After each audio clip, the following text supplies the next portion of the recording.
Et le Parlement européen, toujours, qui doit se prononcer demain sur l'interdiction d'une dizaine de produits plastiques à usage unique. L'association Zéro Déchet a organisé ce matin une opération de ramassage des déchets aux abords justement du Parlement.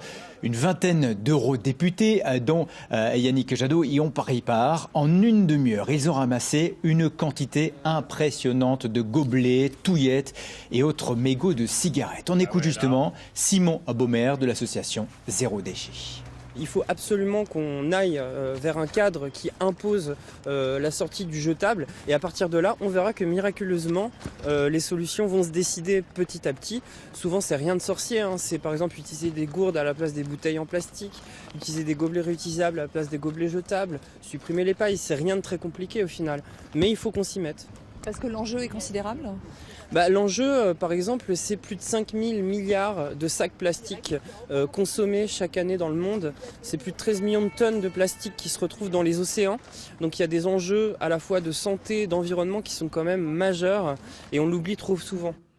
Et justement, des alternatives au plastique existent. Les solutions sont diverses, comme l'ont constaté aujourd'hui Christine Boss et Christophe Buchet.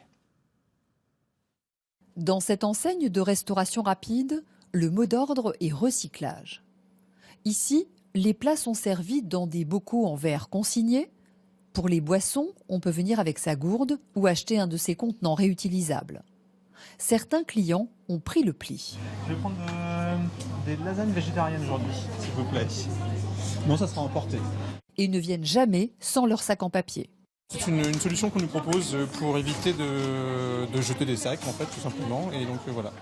Donc je l'ai toujours un peu avec moi. Si notre client ramène son propre sachet ou sa propre gourde, du coup, il y a 10 centimes qui sont dédiés sur sa note. Avoir un comportement éco-responsable, c'est un peu l'ADN de cette boutique de thé et d'objets du monde.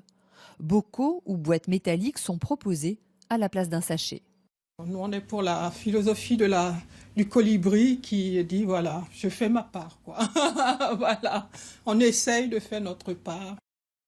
Et pour les clients, cela passe par une prise de conscience. On a des poubelles qui sont remplies de plastique. Donc, il y a environ 2-3 mois, j'ai décidé de plus de plastique, c'est devenu insupportable, quoi. Même sentiment chez ce fleuriste qui vient d'ouvrir le premier magasin de fleurs éco-responsable en septembre dernier.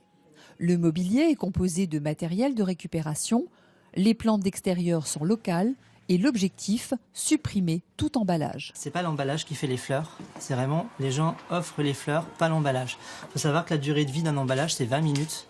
Donc concrètement ça passe juste, ça sort du fleuriste, ça arrive chez les gens ouvrent l'emballage, mettent les fleurs dans le vase et jettent le papier. Voilà, nous ce qu'on souhaite c'est supprimer carrément cette case. Encore confidentiel, les alternatives au plastique se mettent en place un peu partout.